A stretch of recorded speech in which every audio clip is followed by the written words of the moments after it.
It's another fall week, which means we get to watch and cash off the greatest sport in all the land. College football week 6 is here, and stay tuned for our week 6 best bets and locks to continue cashing all year long.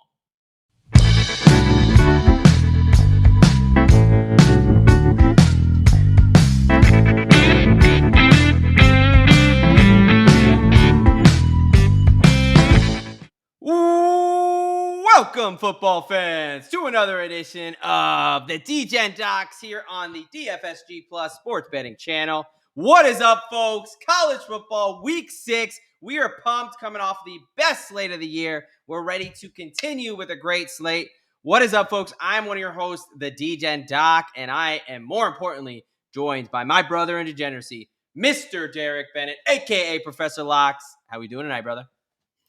Can't complain too much after the Saturday slate that we had this past week. I mean, what a Saturday, my guy. It's one of those, you just got to feel grateful for. And hey, look, if this is your first time joining us, welcome. Cheers to you. Thanks for tuning in. It is the College Football Week 6 Locks Best Bets episode.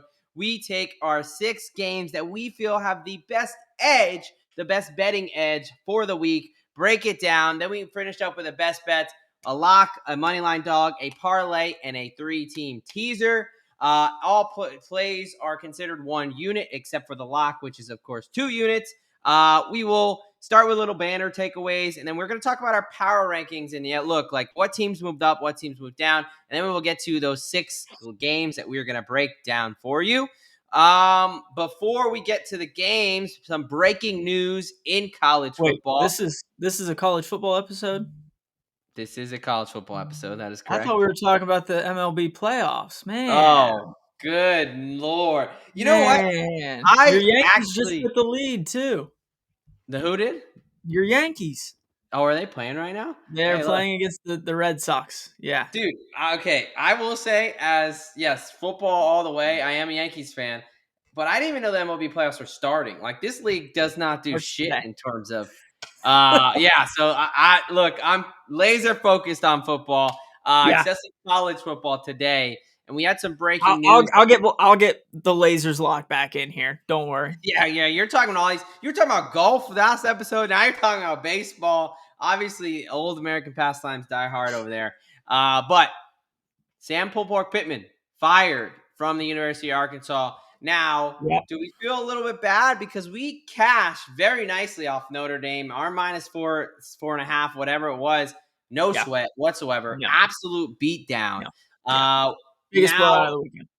Yeah, easiest bet. Very nice for that to come through. But Notre Dame we figured everyone's jumping on this Arkansas team. Notre Dame maybe not as good as we thought, but still, neither is this Arkansas team. And they lost to Memphis, got blown out by Notre Dame, lost to Ole Miss there. And now Bobby Petrino is going to take over. And we're going to see how that goes again. Back in Arkansas at the helm here. Now, what are your initial thoughts with Pittman there? Yeah, I mean, I think the writing was on the wall. There were some rumblings going into this past weekend that might be the case if they lost, and especially in the fashion that they did lose. I'm not too terribly surprised. Yeah, I mean, yeah, exactly. Like you said, writing was all over the place, and then the Memphis loss really turned up the hot seat, like losing to a quote unquote little brother school. And Bobby Petrino, man, he was kind of lurking in the shadows. He got kind of banned. And for those that don't know, you can have a fun little Google search, and we'll let you do your own research and figure out why Bobby Petrino was let go the first time. Guy knows how to party, it sounds like, and he's going to take over team, and he can score some damn points. So that offense is not the problem. They are been humming. Taylor Green, the quarterback down there, but interesting news there. Kind of one we kind of expected at this point. Yeah. Now, other thing we were talking about a little bit up top, but isn't it great? Like, thank God that we live in a time where you can have multiple TVs. And have screen. Oh my gosh! Like, could you imagine this past slate with back in whatever, where maybe the radio, or back when you could only have a couple channels? Like, Yep. oh, now you're telling me like I only get to watch one of these amazing games at a time. Like, Right. Right. we are extremely spoiled and blessed. I mean, thank you to whoever came up with split screen or made Yeah. TV. This is like the No. one thing that has gotten less expensive in our life to just get multiple. Right, right. Yeah, no, the wife and I got invited to a little college football party this past Saturday. Went over, big screen, quad box, and then we had a whole another TV set up over to the side to watch a fifth game. So yeah, it was absolutely wonderful, especially that kind of mid afternoon slate. Yeah, Because that really picked up. there was a Yeah, boatload of games in that one. Yeah, the noontime we got an easy there start were into it. a couple of decent games, but it really picked up around that 3:30 Yeah. kickoff, and then it just continued all the way until about midnight. Yeah, that 7:30, Bama, Georgia, Penn State, Oregon, that was Yes, electric. And like you said, no that doubt. 3:30 slate, like it was whoa, like man, what a good time, just as the good Lord intended for us to watch as much football as we possibly can and Yep, cash and bet on football. So yep, awesome, awesome. Look, we're coming off a solid week. You hit your money line dog. We both went in on Oregon. We talked about Notre Dame. yeah, That was a very nice cash at the end. I was at yeah, a wedding after party, and it was a couple Oregon. It was actually an Oregon guy, and it was in Pennsylvania, so it's funny.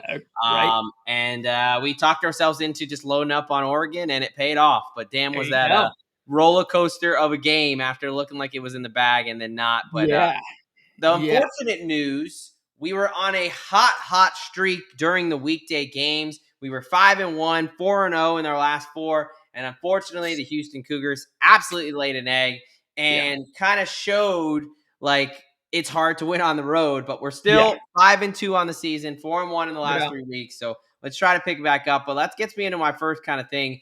Overall, week 5 takeaways. Mhm. I think one of the things we have to talk about is what we always talk about.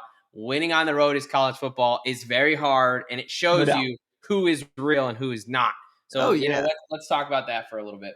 Yeah, I mean, like you said, I mean, we've been pretty hot on these Thursday and Friday night games, and then Houston goes into Oregon State and should have lost, honestly. I mean, They really it should have. was yeah, I mean, they were, basically laid a duck up there at Oregon State, who's what, now 0-4? Oh, and I mean, 5 is now, I it think. 0-5? Yeah, I mean, they're Yeah. not a good team, Yeah. but sticking with those Power 4 conferences, it's hard to go into an opposing college and win, you know? I mean, Yeah.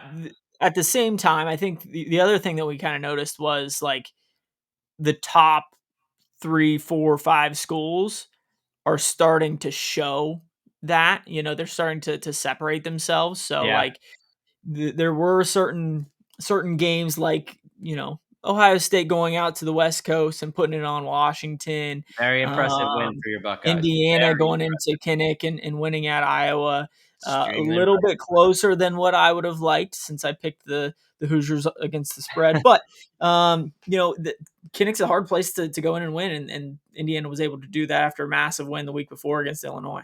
Yeah, no, absolutely. You touched on a lot of good things there. Look, and the teams like FSU, TCU, LSU, USC all Yeah, found out like ranked or unranked. If you go into an opposing stadium, you better be ready to play, or you will get no knocked doubt.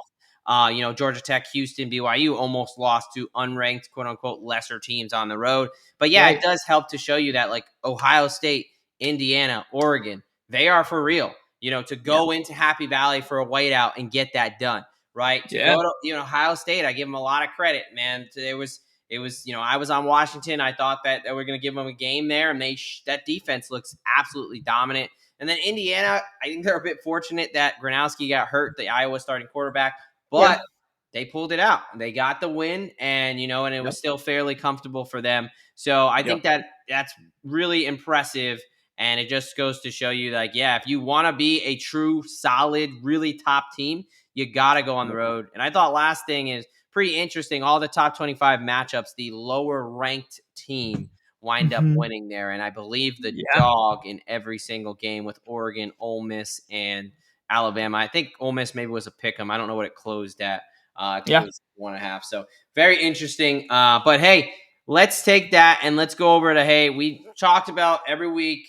We have where these teams are ranked in our head, our power rankings per se. But right. now let's see who made enough movement to kind of move up in the ranks and then move down, vice versa. Let's start with the positive here. Why don't Sure. you start with the 3 teams that you'd like to move up in your power rankings? Yeah, let me start down in the SEC with a couple teams in Alabama. Uh, Going into Georgia and getting a victory is massive. I mean, the Tide have been rolling over the past few weeks, and going to Athens and pulling out a win definitely show that they're still in that SEC hunt for sure. Ole Miss going, or I guess they're at home, but taking down LSU.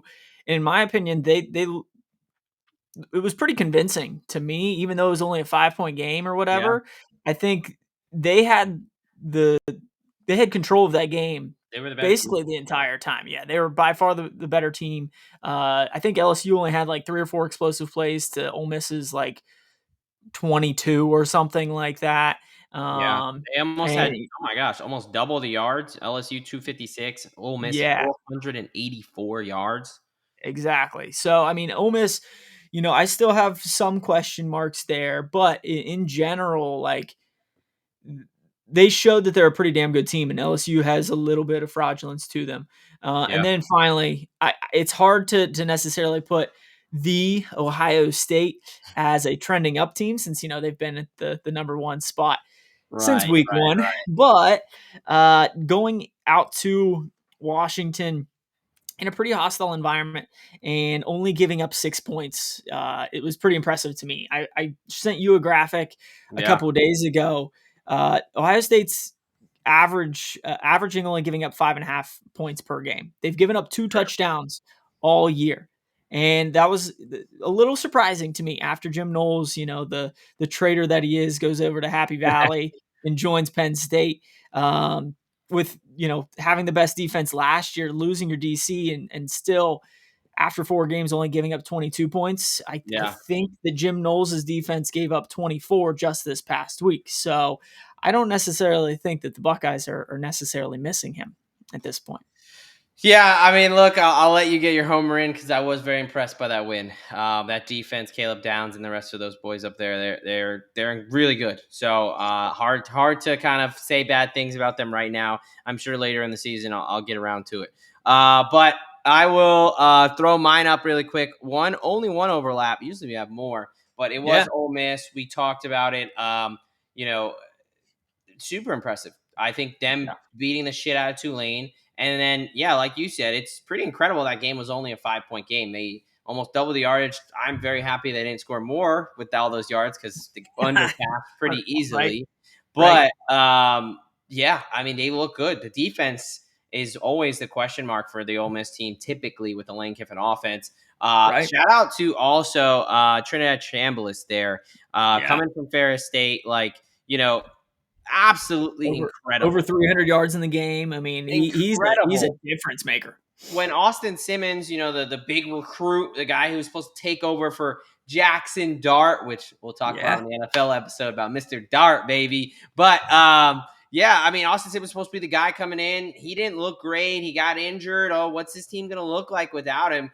He won the starting job, clearly. I mean, he's Yeah. the better quarterback right now. He's playing Yeah. great. So shout out to him. It just goes to show you stars don't always matter, man. So really impressed with their defensive On effort in the college past 2 football. weeks. All Yeah. right, then Oregon. I think they had the best win of the weekend to travel across the country to go into Happy Valley to get the Yeah. whiteout. Now, we were skeptical. We were both on Oregon money line, and with the points like how good is Penn State? He still Sure. got all the talent in the world. They got the quarterback returning in Aller. They got Singleton and Katron Allen, Yep. one of the best 1-2 punches. They've got a very good defense, another elite pass rusher there. I was super impressed with Dante Moore.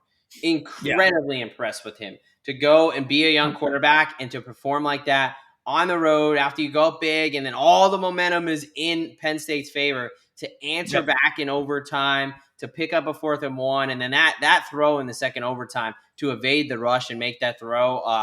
Yeah. Incredible. Kid's playing out of his mind. And then Virginia, man, this is a team that we're going to talk about later on in the episode, but Yeah, a couple plays away from being undefeated. A very impressive win there. I know Charlottesville, having came from that area, has been in Richmond for a couple years. I've been in Charlottesville.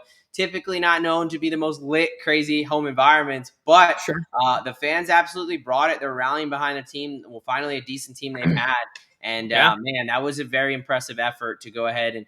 I mean, FSU was honestly lucky to get it to overtime with that crazy 4th and goal, whatever play. right. But to finish it out, shout out to the Cavaliers there.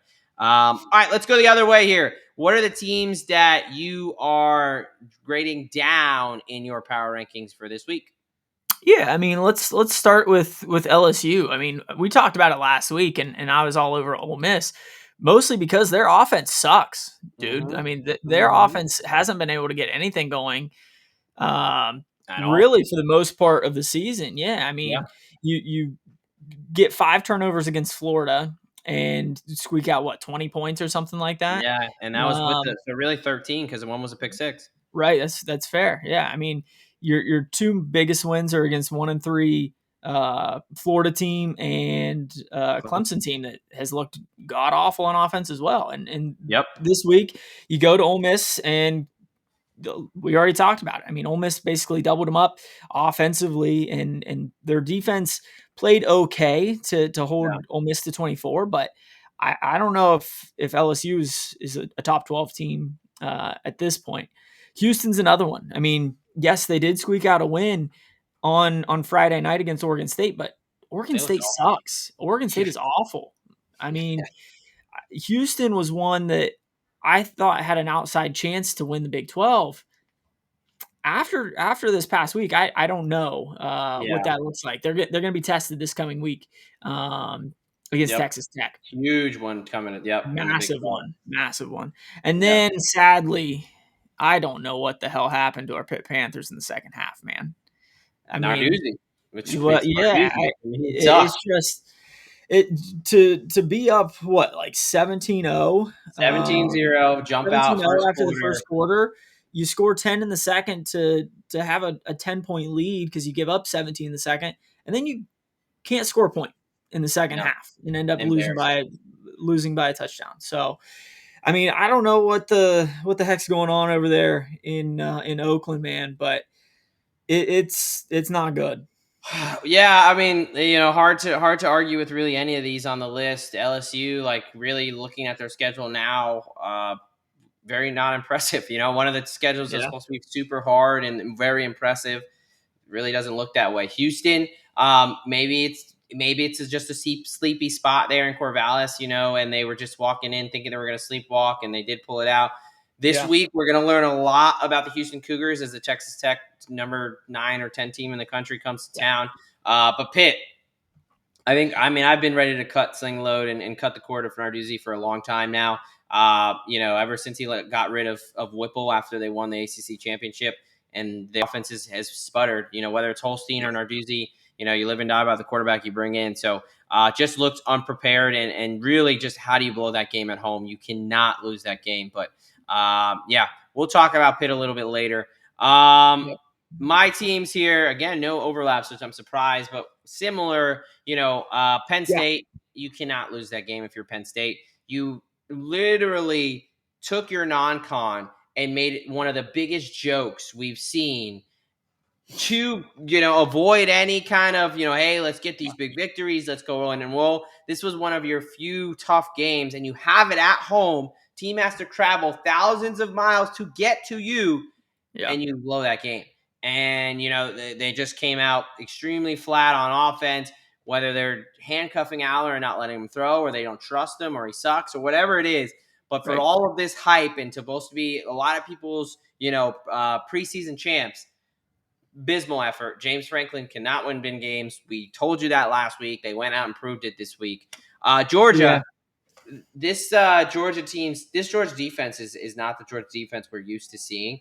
Another game, kind of like Ole Miss, where I thought Bama kind of dominated that game. Actually, I think it was a 3-point game, but They were Right. up big early, and they kind of never really let it get super close. Yeah. I mean, it was a one possession game, a 3-point game. I get it, but they were able to do whatever they wanted to that defense, especially that secondary. If you can throw the ball consistently, you're going to be able to have some success on the Georgia defense. I'm still not completely sold on Gunnar Stockton either at the quarterback position. Yeah. And then Washington. I was on there over in the season. They still, can get out there, but this was an opportunity to show you a real player in the college football playoff race or in the Big Ten, Right. and you laid an egg at home. I understand Ohio State, good team, reigning national champions, but very disappointed in their effort.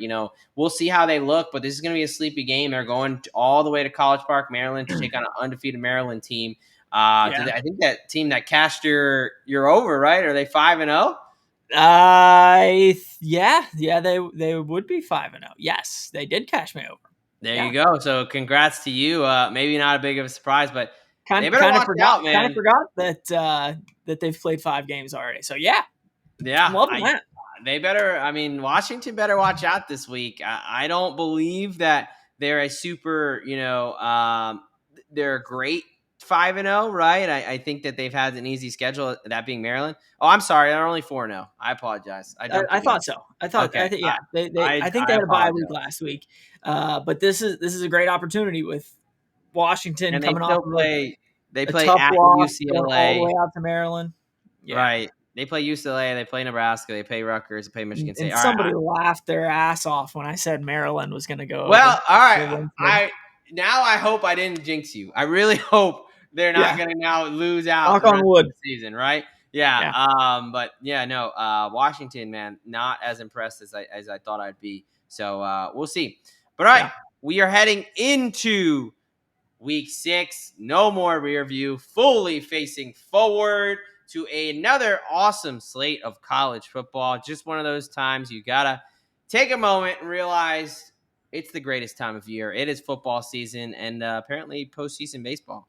October, right. it's because it's not October yet officially. We got another October day. is That's postseason true. baseball. You got football That's true. firing on all sides. That's really what it is. But all right, God, let's get yeah, into these games. Again, we are going to break down our 6 favorite games from a betting perspective, right? Where we feel like we are the most confident in yeah, whether it's a side or a total or something like that. And don't worry, we will talk about, of course, some of the bigger games here. First game, though, might not be one on your radar, and typically these weekday games aren't. We are talking one weekday game. We almost had 2. But we're going hmm to stick with the one there. If you were curious, Thursday, they've got Sam Houston traveling to New Mexico State. I think wrong team's favored in that one, if that gives you yeah, an indication. But Friday night, October 3rd, late night on the East Coast, 10 p.m. Eastern time, way past Derek's bedtime. The 3-1 New Mexico Lobos are heading out to San Jose, California to take on the 1-3 San Jose Spartans, a Mountain West matchup here. I believe is yep, the opening for league play for both of these teams. yep, And this is a situation where the New Mexico Lobos, despite being 3-1, they are the underdog in this one. They are 2.5-point dogs. They are plus 114 on the money line. Over under sitting at 58.5. San Jose Spartans minus 2.5, minus 115, minus 135 on the money line there at yep. CEFCU Stadium in San Jose, California. Little weather report here, 67 degrees, no real issues from the weather standpoint. It's California. There's It's gonna be beautiful out in San Jose. Yeah. exactly, yeah. So, what do you got in this one? This is an interesting matchup between 2 Mountain West teams. I'm curious to see where you're going here. Yeah, I mean, definitely an interesting matchup. I did kind of go back and forth for a second, but I ultimately think I'm gonna have to take the dog in this one. Honestly, I'm not exactly sure why they're a dog to begin with, except for it's a Lobo. But yeah, giving New Mexico plus 2.5. I think at the end of the day, the wrong team's favored here. I mean, New Mexico's 3-1. San Jose's 1-3, but it's not necessarily just due to the record. I mean, New Mexico did beat New Mexico State last week pretty convincingly. The week before, they beat a UCLA team that has been sputtering, but again, beat them pretty convincing. San Jose State is their only win is against an FCS Idaho team by 3 points. Right. And in general, I mean, if we look at some of the offensive and defensive stats, like San Jose State's defense is god awful. I mean, they're 117th in the FBS right now. Their offense is okay, I guess, Yeah, like especially 20 through the points a passing game game. they're But their averaging. rushing game sucks. Their San Jose's rushing game is 123rd out of 136 teams, I think it is, Yeah, in the 136. FBS. Yeah, Mhm. so I mean, the, to me, San Jose's rushing offense sucks. Their defense sucks. New Mexico has a pretty stout defense, especially on the ground. So I don't think San Jose is going to be able to move the ball very well. The only thing that made me kind of consider San Jose State is New Mexico coming off of that in-state rivalry against New Mexico State last week, Right. and you just never know how teams are going to bounce back after those in-state rivalry type of games. But at the end of the day, I think you got to go New Mexico here. I mean, both teams like to turn the ball over, so the total was kind of scary because you just never know Yeah. when those turnovers are going to come, if it's going to lead to a shit ton of points or hardly any points. So yeah, give me the Lobos. Yeah, you're gonna hear me say that a lot. Wrong team favored. Absolutely, I think they're the much better team. I think they're a much better coach team. Now, San Jose State, well, with Niumatalolo there, I was high on them coming in. I gave Yeah, out their over. I thought they had a shot at the Mountain West. Not from what I've seen with my eyes. Like I no, cannot just stick to the fact that what I saw last year and expectations for the season. That loss to Central Michigan was awful to awful. start the year. I mean, their kicker clearly is terrible. Yeah, Central Michigan is a team that, Pitt boat race, Michigan boat race.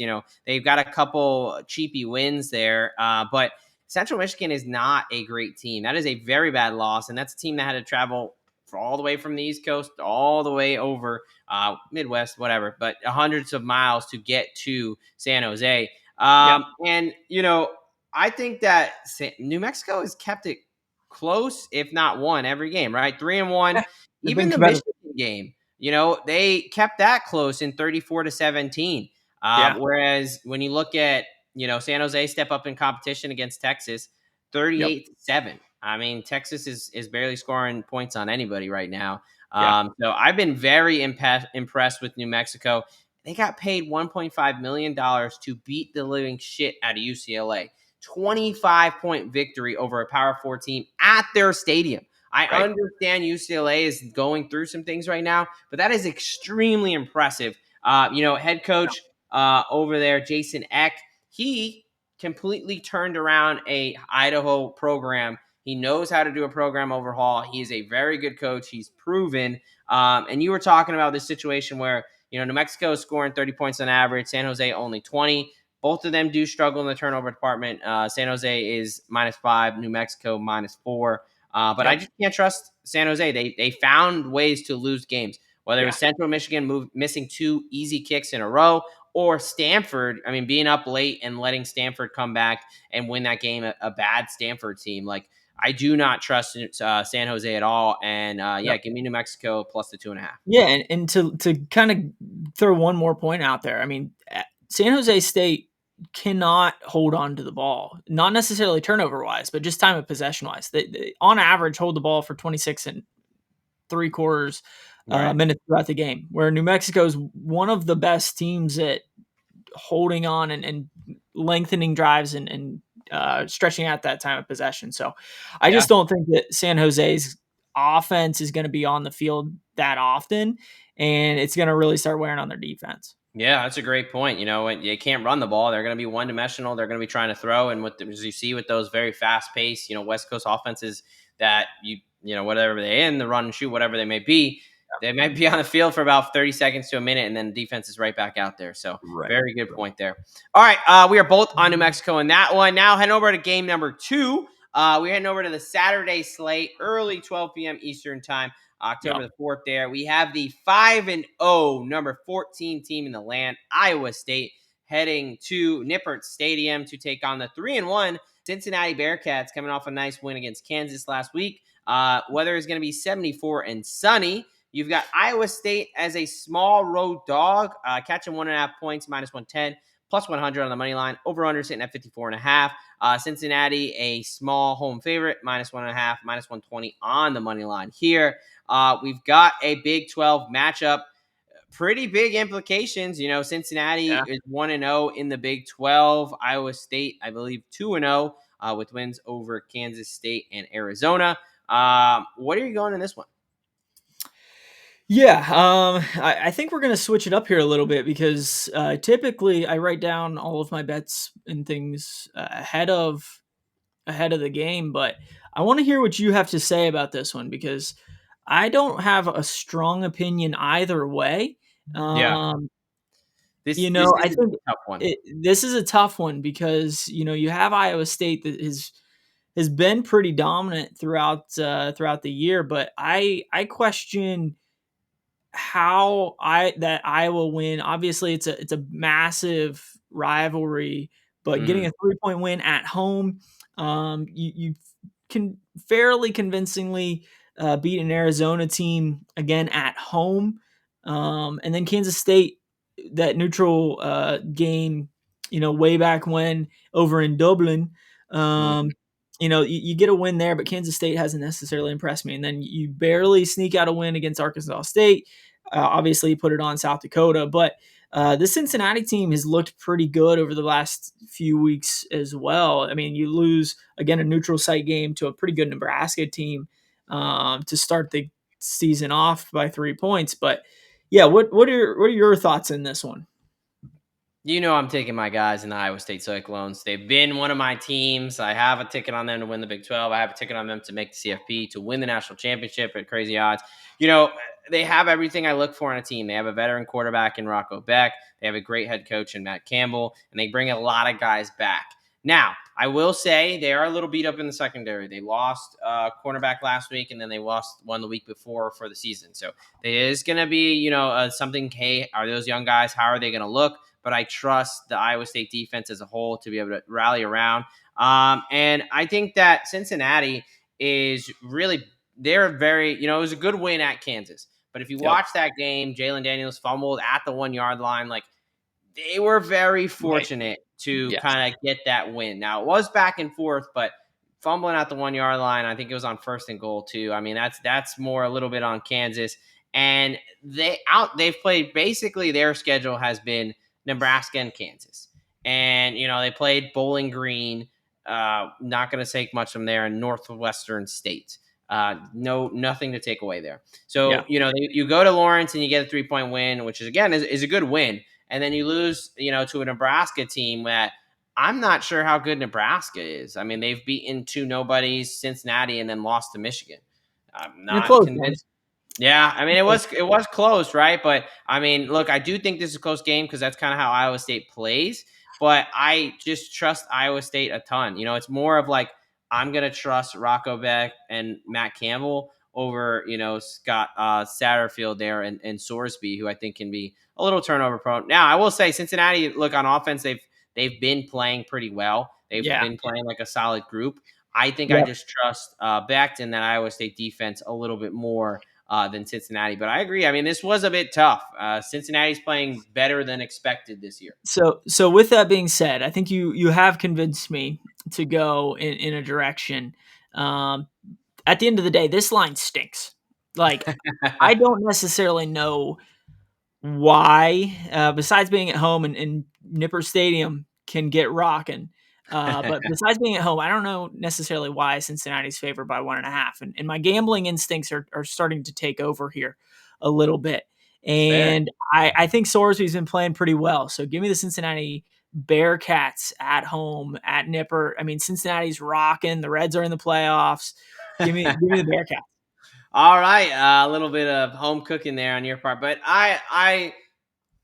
really like this Iowa State team. I'm not Yeah. gonna, No, go crazy Beck for you has taking the other been side. he's been playing pretty well. Yeah. I think Cincinnati's they've looked decent, and the line does stink. I don't know why they're favored. Maybe it'll flip throughout the week, but I will yeah, officially put you down for Cincinnati. Yeah, that's how you know it was close. Usually you don't leave it blank coming in, but there you go. So all right, now we're flipping over to the afternoon slate. We've got a big one in Gainesville, Florida. We are talking the number 9 team in the country. The 3-1 Texas Longhorns are heading to the Swamp to take on the lowly 1-3 Florida Gators. yeah, Texas is laying 7 on the road. They're minus 245 on the money line. Over under sitting at 42.5. I think it's going down, maybe 41 now. Gators are big home dogs as far as our standards are. Plus 7, plus 215 on the money line. Looks like weather-wise, we may get some scattered thunderstorms and some rain here. Could be a yep, bit wet and 79 degrees. Won't be cold, but it could be wet down there in Gainesville in the Swamp. It's going to be muggy, that means, too. That is why we yeah. call it the Swamp. So where are you going in this one? The Texas Longhorns or my Florida Gators? I got to go with Texas in this one, my guy. Sorry about it, but I think that Longhorns defense is legit, and They are good. the Florida Gators offense has looked abysmal. DJ Lagway has more picks thrown than touchdowns. He just hasn't looked good.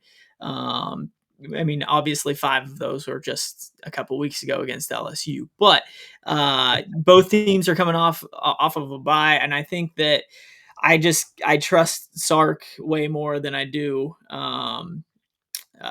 Whatever his name is, he's going to be fired Yeah, in 2 or 3 I, weeks. So. I hope you're right, but yeah, Billy Napier. Yeah, Napier, thank you, I thank don't you. But trust yeah, I think I him. I mean Florida has the worst offense in the SEC to this point, and I think that Texas's defense is going to be able to shut them down. And as far as the weather goes, I don't necessarily like DJ Lagway in rain a whole lot. Just knowing that he does take risks at times and can turn the ball over. So Yeah. give me the Longhorns. Look, I see your hesitancy and your pessimism to DJ Lagway, and I raise you Arch Manning in the rain in a hostile environment.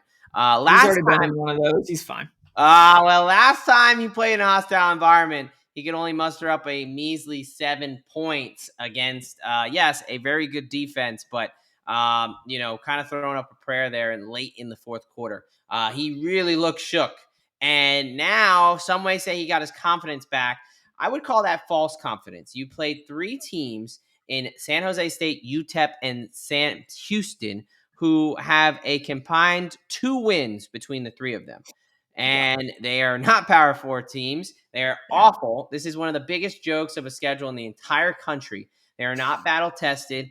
So look, I'm riding with my guys. The first time we're talking about them all year. Florida Gators, not been a great season. I do not like Billy Napier. He stinks. Okay, but I think the rain is going to help us out in this one because it's going to force them to give the ball, to run the ball in Jaden Ball and Jacoby Mhm. Jackson. I think 2 really good running backs that they just don't utilize enough. I think that's Yep. going to force them to run the ball. Also on the injury front, wide receiver Dallas Wilson. This is a guy who 5-star freshman wide receiver. We've already seen what Vernal Brown has done as a 5-star. He's been good, but raving reviews all spring about Dallas Wilson. I said this guy could be the next Jeremiah Smith. He's finally back. I know that's a lot to say, but I'm telling you right now, this kid is a stud. Now, on the Texas side, they may be getting running back. They're starting running back Weisner back for this game, which Yeah. would be good for them. He's come back from a hamstring, so we'll see. But we know hamstrings are a little tricky when you first get back. Dallas Wilson coming off a broken bone in his foot, which a little bit easier once it's healed, it's healed type deal. But 7 points in the Swamp. Arch Manning, a guy who is You do trucking know guys this from UTEP or this San vaulted Jose rush game of the Florida Gators is 107th right now, only putting up 123 yards per game. because they don't give the damn ball to Ball, The man. I'm pass game telling you, isn't much better at 90th right. in But the when it's in the raining country. and when it's bad weather, it's gonna force them to Mm, lean on the run game, and it's gonna come through. Also, yeah, Arch Manning, one time he's been on the road, he looked like absolute ass. There's no way I'm laying 7 points with this Texas offense. I agree. Texas defense, really good. Gators defense, also really good. Only giving up 7.8 points per game. Yeah, playing the school of the deaf and the blind and Julian Sane in his first start. I So don't know, man. look, I think this is just you're thinking the Buckeyes are world beaters. So if they kept it close, yada yada yada. I understand you got to respect it. I also understand Florida Gators have looked like shit, but at a point last season they looked like shit, and Billy Napier realized I'm going to get fired, and they turned it around. You have the bye week to get it turned around. Against the wall. And that's the one thing. That's the one thing I'm afraid of is Billy Napier's back is up against the wall once again, and he's got to pull at least one of these games out, or like I said before, in 2 or 3 weeks, his ass is out of the swamp. So look, I hope we beat the shit out of Texas and they still fire him because he's been an absolute. His ass might be in an actual swamp. Yeah, he's been terrible in every facet of the word. He is not a leader. He is the whole play calling the situation is the most arrogant thing I've ever seen. Not realizing that your play calling, you have the most talent you've had in Gainesville for 10 years. And we are solely losing because you are incompetent as being a play caller. But anyway, back against the wall. Gators are going to at least cover. I think they have a really good shot to get this done on the money line. I don't trust Texas. I mean, who is Texas to be laying 7 points? I get it's against a Gators team that's looked bad, but the talent, they're not going to be able to just out-talent the other team. And when they can't do that, I don't always think that they look the best. We saw it in the playoff last year. We saw it at Ohio State. When they can't simply out-talent the other team, I question their ability. So, hey, it's I would have a hard time being on either side, but I'm going to trust my guys, trust the swamp to get this one done. But yeah, this is I can't say my confidence is at an all-time high with this team right now. So let's move on let's move on to what I think will be a better game. We'll see over there in Tuscaloosa. The spread doesn't say so, but I agree with you. I think this is going to be a great game. Sticking at the 3:30 p.m. Eastern Time slate on Saturday, October 4th, we have the number 16 team in the land, the Vanderbilt Commodores at 5-0. They're one game away from cashing their over I gave out at a nice plus 155. They are catching 10.5 points in Bryant-Denny Stadium in Tuscaloosa. They are a monstrous plus 340 on the money line. Over under sitting at 56.5. Obviously, Bama laying 10.5 at home. Minus 440. Alabama has revenge on their mind. They went in to Nashville to take on the Commodores last season as the number 1 team and got beat by Diego Pavia. But they're coming off a huge game against defeating their rival, Georgia, on the road. So where are you going in this one? 10.5 is a lot of points. Yeah, I mean this one was another tricky one just because of where the line is. Like you said, Alabama definitely you would think has revenge on their mind after losing in Vanderbilt last year and basically being embarrassed, having the Commodore fans take the field goal post all the way down through downtown Nashville and tossing it in the river there. But what a great moment in college football. It was awesome. And then last year, I think they also beat Georgia the week before playing Vanderbilt. Correct? I'll look for you, but I believe they beat Georgia the week before, and then they go up to Vandy and lose. And I think, for whatever reason, you are correct. Georgia Alabama games just wear and tear on both sides a little bit the week after.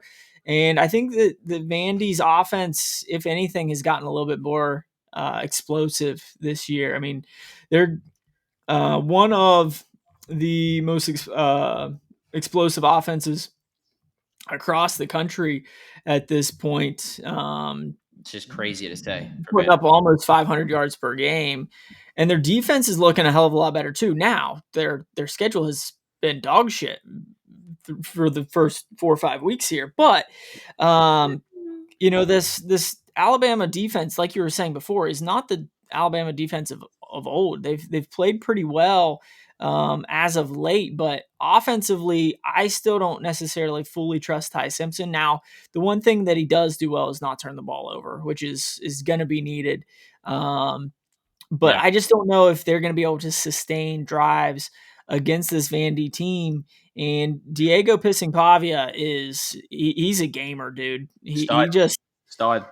yeah, he's an absolute stud. And even last year, Vandy went down to Texas after beating Alabama and kept it to a 3-point game. So Vandy on the road isn't necessarily uh, completely different than Vandy at home. Now I do think that Alabama will end up winning this game, but give me Vandy and the points. 10.5 is just too much. Yeah, I am right there with you. I am even kind of more so thinking that Vanderbilt has a great shot in this one. Great pull by you. You're right. They won the Georgia game last year and they got fat and happy, and then they got beat at Vanderbilt. Now, obviously, if this was another week, I would be more nervous because there would just be saying you got, Vandy won last year, revenge, revenge, revenge. But that was a Yep. massive game against the number 5 ranked Georgia team at Georgia. Right. This Alabama team, we've seen it under the DeBoer era. They get fat and happy. We saw it in Yep. Tallahassee. We saw it last season. Like, they are a team that is clearly not as disciplined and clearly not as, cutthroat as what we saw with Nick Saban. They will Yeah. let emotions ride. And if they come out sleepy in this one, they're going to get punched in the mouth by Diego Valvia. And Clark Lee has this team structured. Like, you talked about their schedule. I think they've been impressive. Now, obviously, Georgia State, Utah State is actually not a bad team. Charleston Southern, not great competition. But they went into Lane Stadium in Virginia Tech, won by 24. And then Right. they won at South Carolina there in Williams-Brice by 24 as well. I mean, they beat the shit out of two teams that people thought very tough places to play and two teams that people were high on in the preseason. Now, we understand they're maybe not as good, but they're still decent teams. To have 10.5 points, I think is crazy. And the biggest thing is the rush defense. Alabama let up 230 yards against FSU. Well, Vanderbilt is averaging 49 points, 223 yards, and 6.5 yards a rush. They're plus 5 in the turnover ratio. I think they're a very, very well coached team. I'm on Vanderbilt plus 10.5. I'm also on the over 56.5 at plus 100. They're even money. I Both like that. defenses are susceptible, I think. I think that Ty Simpson has two of the best wide receivers in the game in Ryan Williams and Journey Bernard there. I think this is going to be one of the most entertaining games on the slate. I think it's going to be back and forth, and I really think it's going to come down to the final possession. I love getting the 10.5. I will be playing this on the money line at plus 340. I think it's worth the shot there. This is a different Vanderbilt team. It's still weird. It's It's definitely a different Vanderbilt team. I think the only thing that's holding me back from giving Vandy as much of a shot as you are from winning the game outright is that Kalen DeBoer at home versus on the road is massively different. Kalen DeBoer is like point. 2-4 or something like that on the road. They're just not very good at He was, home. yeah. Nice 3-4. They're pretty solid. But yeah, Yeah. I think going back to schedule wise, the other thing is South Carolina, that game, they ended up winning 31-7, but they knocked Denora Sellers out in like the first half. So I think it was late. I think it was like third quarter. Like, they were up pretty handily. and that was going to be my point. Like they were already leading in the game fairly convincingly, but Lenora Sellers did go down. Right. It must have been pretty early. The backup had twice as many pass attempts as he did. So I guess I can't say for sure, but yeah, I think at the end of the day, this is going to be a very competitive game, and I think just having that extra hook on that key number at 10 is potentially going to be massive for Vanderbilt. Yeah, that's why we jump on these things early. I'm surprised. I don't know which way this one will go though. Like, you have on one hand Bama. It's that revenge really hard to get the Bama of 10 years ago out of your head. Yes. And they just beat Georgia. And then you have Vanderbilt, which is the opposite end of the spectrum. Who the fuck is Vanderbilt? Who have they been for the past 20 years, right? But this is a different Alabama team. This is a different Vanderbilt team. Like, I think this is, if it wasn't like take the names out of it and it was just give the resumes, I think this is closer to like a, under a touchdown field goal game. But all right. Let's move on to the sticking with the slate here, but we're moving to the ACC, a really big one that has huge implications in the ACC. You've Yeah. got the 4-1 Virginia Cavaliers, the number 24 team in the land after knocking off Florida State last week, heading to the undefeated 4-0 Louisville Cardinals. Despite Virginia losing to NC State, both these teams are undefeated in league play because it Right. was a non-conference game when they played NC State for whatever reason. I don't know why teams are doing that, but anyway, but that's just to say, I think Virginia was like 7-1 or Yeah. like over 5-1 to win the ACC. I jumped on them a little bit. If you're a Right. believer here, catching 7.5 points plus 230 on the money line. Over under sitting at 62.5. Louisville obviously laying 7.5 at home and minus 285 on the money line in L&N Federal Credit Union. Terrible name for a stadium. Louisville, Kentucky. Going to be great weather. 83 and sunny. No issues. No issues in the Yeah. Bama game as well. I think both 83 and sunny. Yeah. Where are we going? Huge game in the ACC. I mean, Big game. obviously FSU and Miami play each other, right? Clemson looks like dog shit. Yep. That number 2 spot, maybe Georgia Tech gets in, but that's wide open right now. Yeah. Yeah. I mean, the thing that's scaring me a little bit is Virginia is not necessarily the powerhouse team that after coming off of a big win they can just keep on rolling. So I'm a little worried that Virginia might still be drunk off that FSU win, but that was an earlier game last week, so they did Yeah, get a little Friday. bit of an extra rest. Yeah. But my big thing is Louisville, outside of playing Pittsburgh, who have they played and who have they beat convincingly? I mean, you beat an Eastern Kentucky team, Right. James Madison, and Bowling Green. I Right. mean, and then you go to Pitt and now, yes, they did find a way to come back in that game and get a victory, but we don't think that Pitt's very good at this No, point. they gave And that game to away. to win by 7 on the road, it's something. Right. But on the other hand, Virginia um has been fairly convincing after that NC State loss. I mean, obviously you take down Florida State last week, beat Stanford by 28 points the week before that. Beat Yeah, I Coastal think this recently. Yeah. I think this Cavaliers team is legit, and I think they have a good shot at knocking off Louisville on the road. Yeah, I'm right there with you. Give me Yeah, Virginia. 7.5 is just too much. It is too many points in this one. I think, yeah, I don't know how this game isn't closer to a field goal, if not even a pick 'em. Louisville, you're right. Like, James Madison, that's a decent win at home. I'll give him that. But that pick game, I mean, I watched almost every second of it. Yeah, They are so lucky. They're one lucky. They got away with some egregious calls. That muff punt.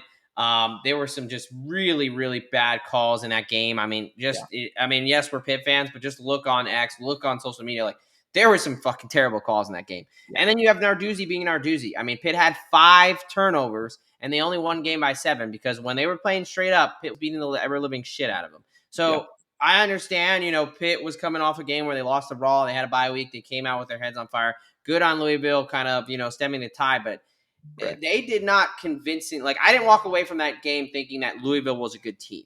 I right, thought, holy shit, Narduzzi needs to go. This Pitt team, just continues to kind of pit games away, as they say. yep, But 7.5, I think, way too many points. And then Chandler Morris, a former 5-star guy. He's thrown yeah, for almost 1,300 yards, 10 touchdowns, 4 interceptions.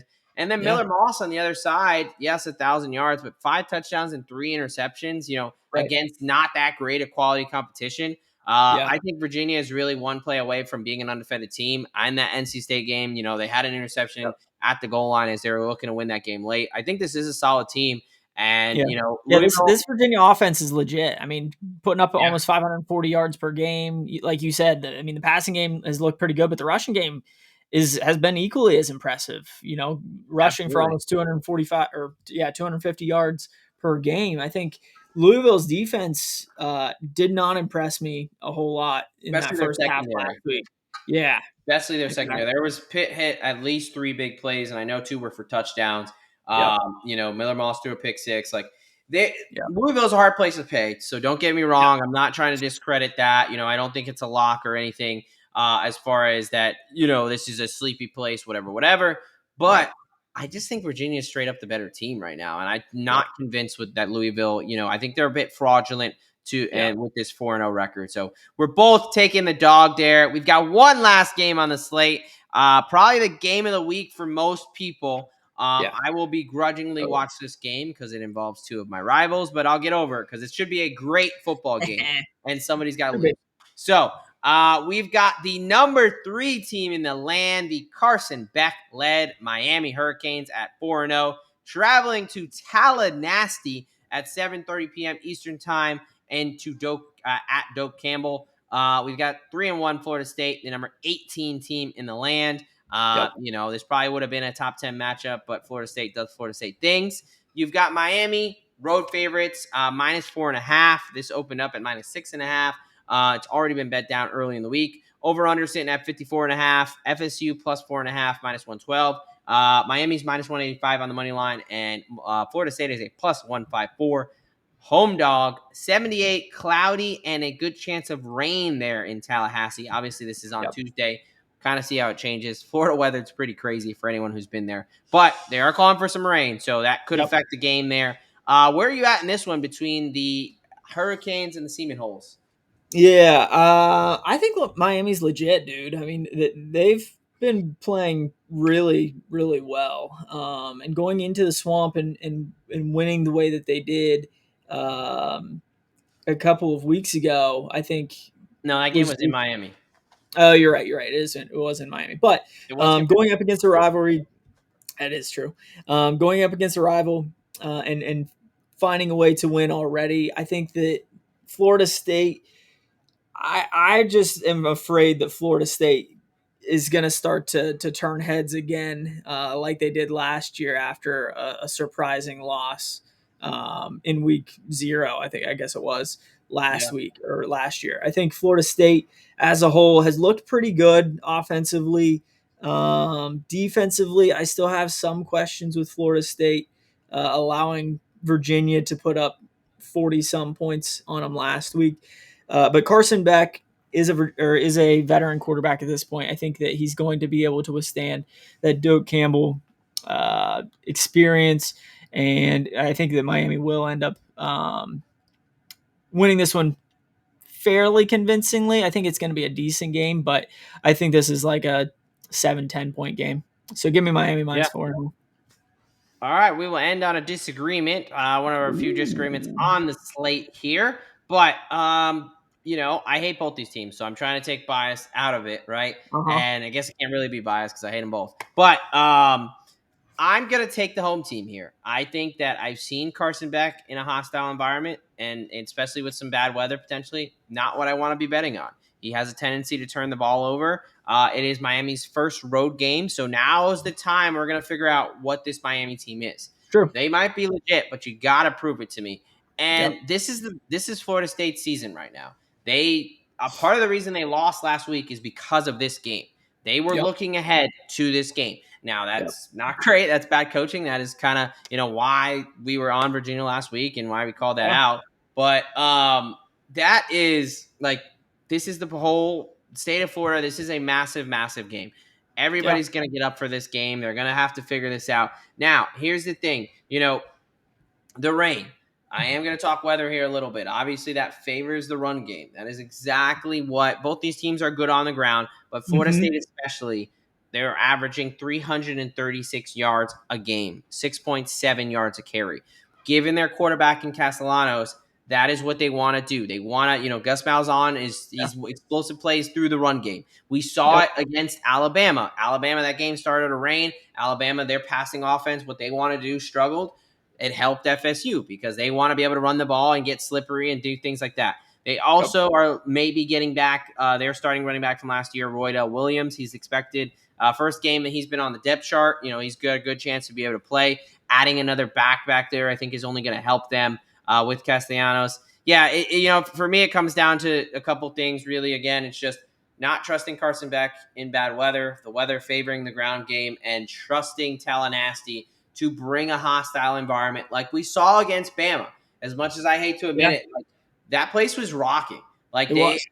when Florida State is good at football, those fans are absolutely like they're not reading books up there anymore. This is Nope. going to be a hostile environment. Miami's not used to playing in front of massive crowds. I know that they filled the stadium against in big games, but they typically play with some empty seats, and there will not be an empty seat in this one.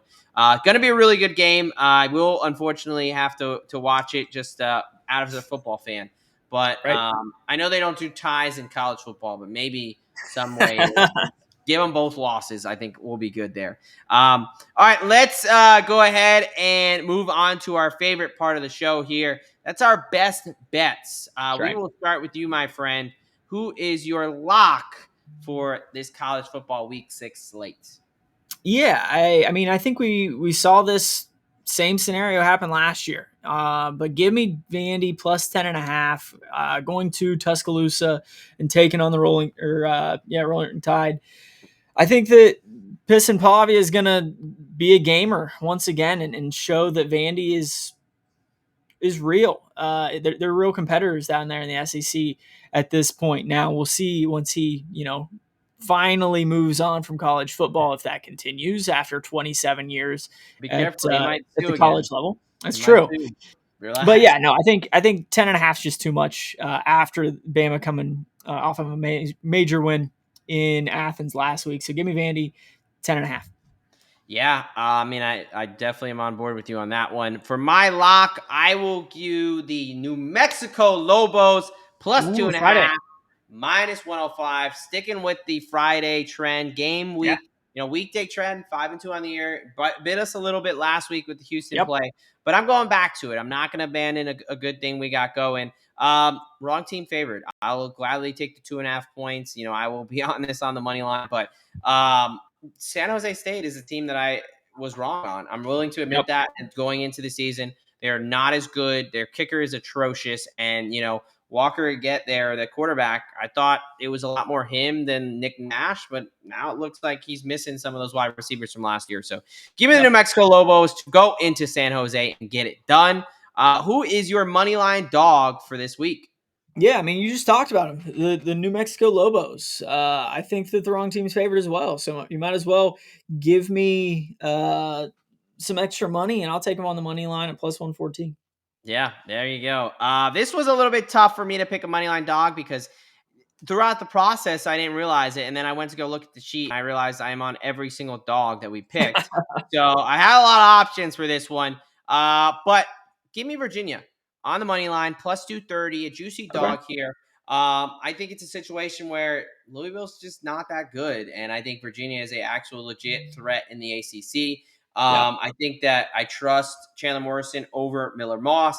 And I think Tony Allott has those guys believing coming Yep. off a big win. This is going to prove, can you take that momentum and continue it on and use it in a positive way? I think they can. So give me the Cavaliers at plus 230 on the money line. All right, finish it up with our teaser and parlay for the week. Yeah. So let's go with the parlay first. I think that Texas is going to win fairly convincing against your Florida Gators. So I moved that spread up to 13.5. And then if I pair that with Virginia money line, which you did for your dog, There we that's a go. nice juicy plus 737. Ooh, big dog. So There we go. There's the our DGen Texas parlay. 13.5, Virginia on the money line, parlay them together plus 737. All right, and what is your tease for this week? Tease, yes. 6 point teaser.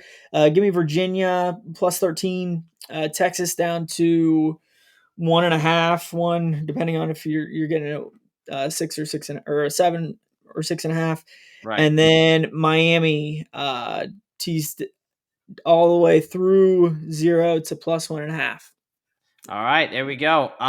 For my side, the teaser is going to be New Mexico plus 8.5, Vandy Bama over 50.5, and Iowa State plus 7.5 there. 6 point teaser plus 140. Iowa State never loses by a lot. They're always in close games. New Mexico, better team, and I think there's going to be fireworks in that Bama Vandy game on a sunny day. And then the parlay, the DGen parlay this week. We are putting away our differences and we are combining forces.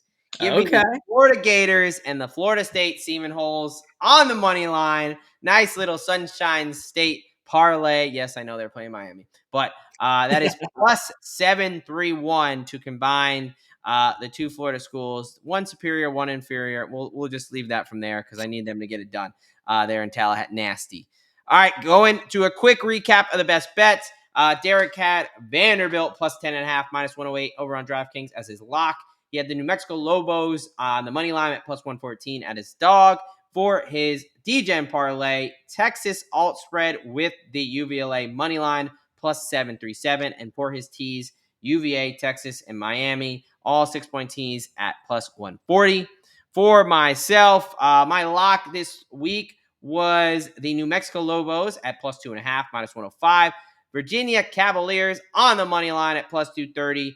DGen parlay, Sunshine State, Florida State money line plus 731. And then the teaser is New Mexico, Vandy Bama over, and Iowa State 6-point tees at plus 140. All right, we have done it. Another great week of college football. What do you got for the people before we get on out of here? Yeah, I mean, it sounds like a lot of cash is going to be rolling in our ways come Saturday night. But we have our Wednesday night NFL show where we each throw out 4 locks. We talk a little bit of DGen parlay where we do some big time parlay action. We talk some props on there as well. But that's coming out tomorrow night. And then over on the IDP Plus channel, you're still doing the defensive injury report for that. So as always, our video out there for this week. So yep, that's right. So at the end of the day, we're still trying to build this community of betting family, I guess. I don't know. Betting people. You can say it, man. It's all right. Yeah. It's not soft if you say family. That's okay. Yeah. So, subscribe, tell a buddy, tell a friend, tell a coworker, tell a family member, whoever. But jump in the chat. Let us know who you're on coming up this weekend, whether it's college football, NFL. Tell us what you thought about our picks. If you're fading us, screw you. We don't care. But at the end of the day, best of luck to everybody this weekend. Hopefully we come home with a massive amount of cash. Yeah, and as Derek mentioned, that NFL episode, if you're into it, that's where the DGen parlays really get big into the 50 to 100 to 1 range. That's where we really get crazy there. Can't do that too much with college without the player props and yada, yada, yada. But, man, what another awesome slate. Take advantage of it. Have yourself a Friday and Saturday. Enjoy the weekend there. And, yeah, you guys have been great showing love and support on the college episode. We really appreciate it. Thank you so much. We just got a little pat on the back from the bosses not too long ago. So shout out to you guys. Keep liking, keep subscribing, and we'll keep feeding you winners. You know what they say, folks. A lock a day keeps the bookie away. And here at the DGen Docs, we've got your prescription. From Professor Locks and Doc here at DFSG Plus, we are out of here.